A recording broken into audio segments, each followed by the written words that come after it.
Welcome to Wortho, where words spark thought and stories shape minds.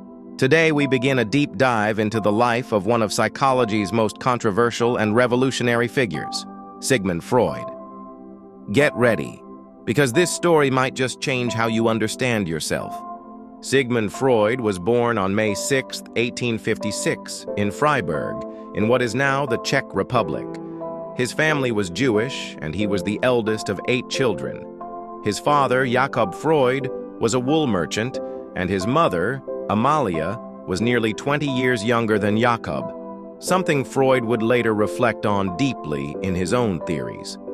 From a very young age, Freud displayed extraordinary intelligence and an obsessive curiosity about the world around him.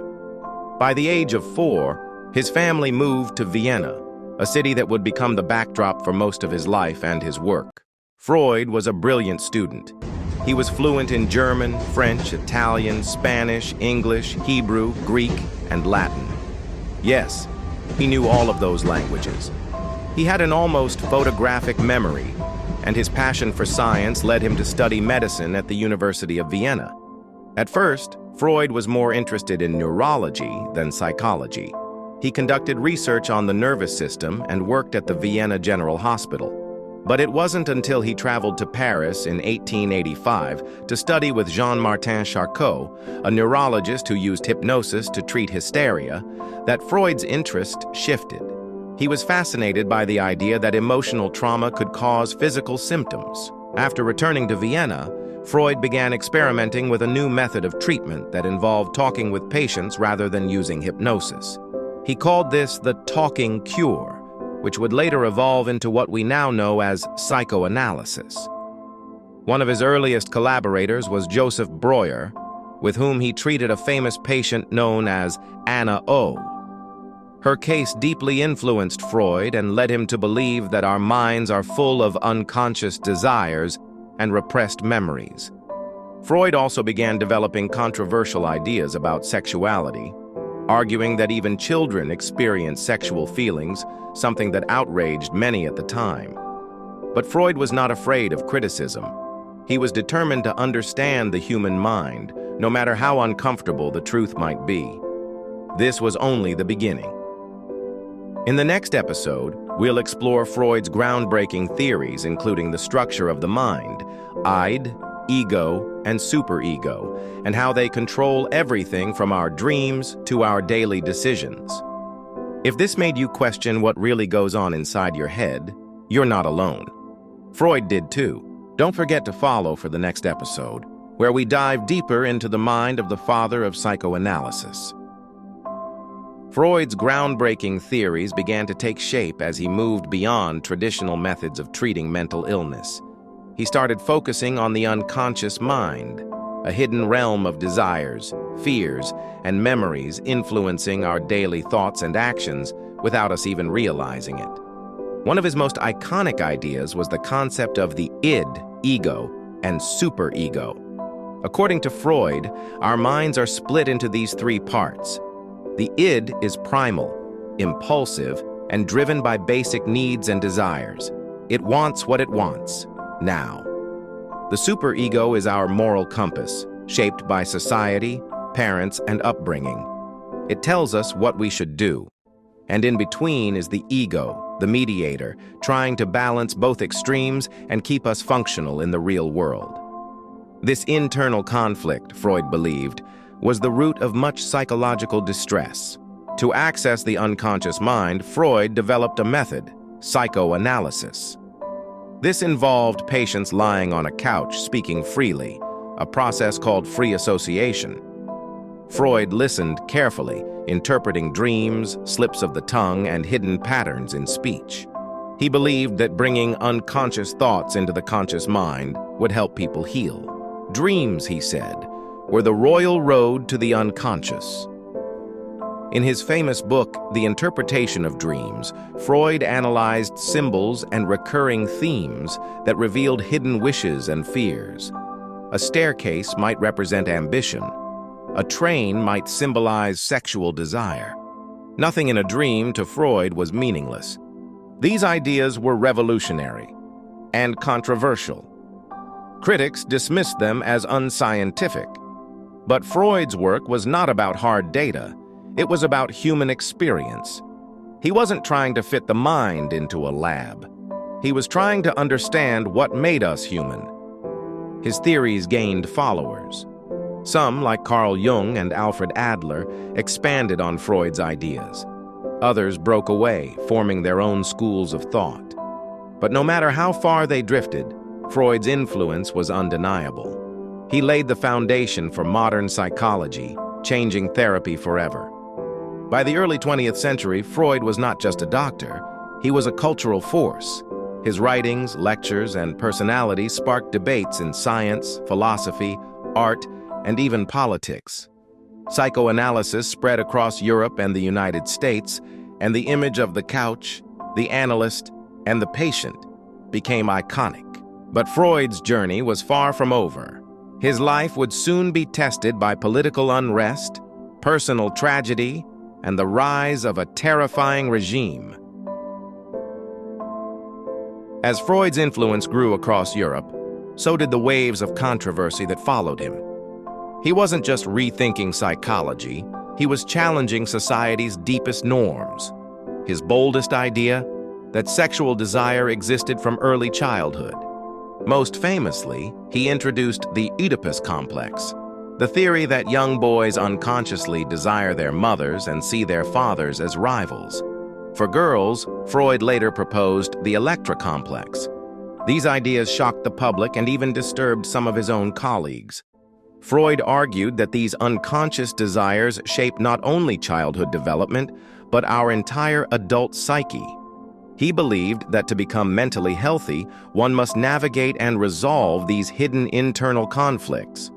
But the controversy didn't end there. Freud also introduced a system of defense mechanisms, mental tricks we use to protect ourselves from anxiety and guilt. These included repression, burying uncomfortable thoughts, denial, refusing to face facts, projection, blaming others for your own feelings, and displacement, redirecting emotions towards something safer. According to Freud, these defenses operate silently in the background of our daily lives, shaping who we are without us even realizing it. While Freud's ideas were revolutionary, they weren't universally accepted. He built a circle of loyal followers known as the Vienna Psychoanalytic Society, but cracks began to form. One of the biggest rifts was with Carl Jung, a brilliant thinker Freud once called his crown prince.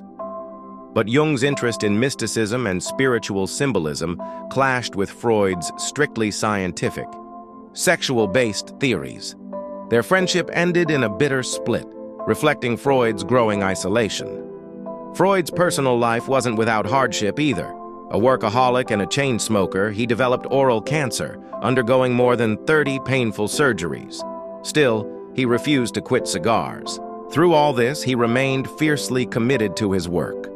His daughter, Anna Freud, became his closest ally and a psychoanalyst in her own right, focusing especially on children's mental development. By the late 1930s, the political situation in Austria had taken a terrifying turn. Freud, a Jewish intellectual in Vienna, became a target. The Nazis banned and burned his books, but he refused to leave until it became a matter of life and death. Thanks to international support, he finally escaped to London in 1938, just before World War II erupted. Though gravely ill, Freud continued to write. One of his last books, Moses and Monotheism, was a daring exploration of religion, identity, and Judaism. In 1939, weakened by disease and in constant pain, he asked his doctor to end his suffering. He died peacefully at age 83, leaving behind a legacy that continues to shape psychology, philosophy, and even pop culture to this day. In his later years, Freud's health began to worsen.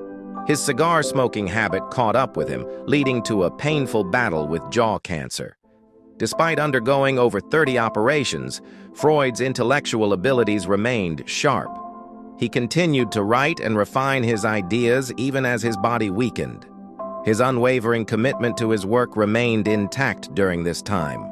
By the late 1930s, The rise of Nazi Germany made life dangerous for Jewish citizens. Freud, despite his fame, was no exception. In 1938, Freud was forced to flee Austria after the Nazis annexed it. With help from influential friends, including Marie Bonaparte, Freud managed to secure passage for himself and his family to London. Upon arrival in London, Freud's health had significantly declined. He was gravely ill and suffering from cancer-related pain. Despite this, he stayed intellectually active, continuing to revise his theories and engage with other scholars, even as his physical condition worsened. In his final year, Freud remained surrounded by family and close colleagues. Despite the constant pain from his illness, Freud continued discussing his theories and ideas. He had always pushed boundaries, and even in his last days, he stayed true to his intellectual mission. On September 23, 1939, Freud's suffering reached its peak. Unable to bear the pain, he requested assistance from his doctor. With his daughter Anna by his side, Freud passed away after receiving a lethal dose of morphine. His death marked the end of a remarkable life, shaping the very understanding of the human psyche. Freud's influence didn't end with his death. His theories, though controversial, left a lasting impact on psychology, philosophy, and culture. Terms like Oedipus complex, Freudian slip, and id, ego, and superego have become part of everyday language. Freud revolutionized our understanding of the unconscious mind. While modern psychology has critiqued some of Freud's theories, his influence is undeniable. He introduced the unconscious mind as a key element in understanding human behavior. His work reshaped psychiatry and psychology, leaving a legacy that continues to shape these fields today. Sigmund Freud's contributions are profound. Whether regarded as a visionary or a controversial figure, his legacy is clear. Freud forever changed the course of psychology. His ideas live on through the work of psychologists and therapists who continue to build on his groundbreaking theories. Thank you for watching this exploration of Freud's life. Like, comment, and subscribe to Wortho for more insightful documentaries on history's most influential figures. Sigmund Freud's legacy reaches far beyond the walls of any therapy room. Though many of his theories have been debated, revised, or even dismissed over time, his revolutionary ideas permanently changed how we understand the human mind. Freud was more than a psychologist. He was a thinker who challenged norms and introduced radical new ways of looking at ourselves. His concept of the unconscious mind shook the scientific community. Until Freud, most believed humans acted based solely on logic and reason.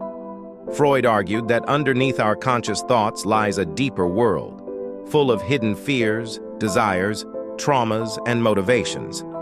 This idea opened doors to new approaches in treating mental illness and exploring human behavior. Freud's structural model of the psyche, the id, ego, and superego, gave us a framework to understand internal conflicts.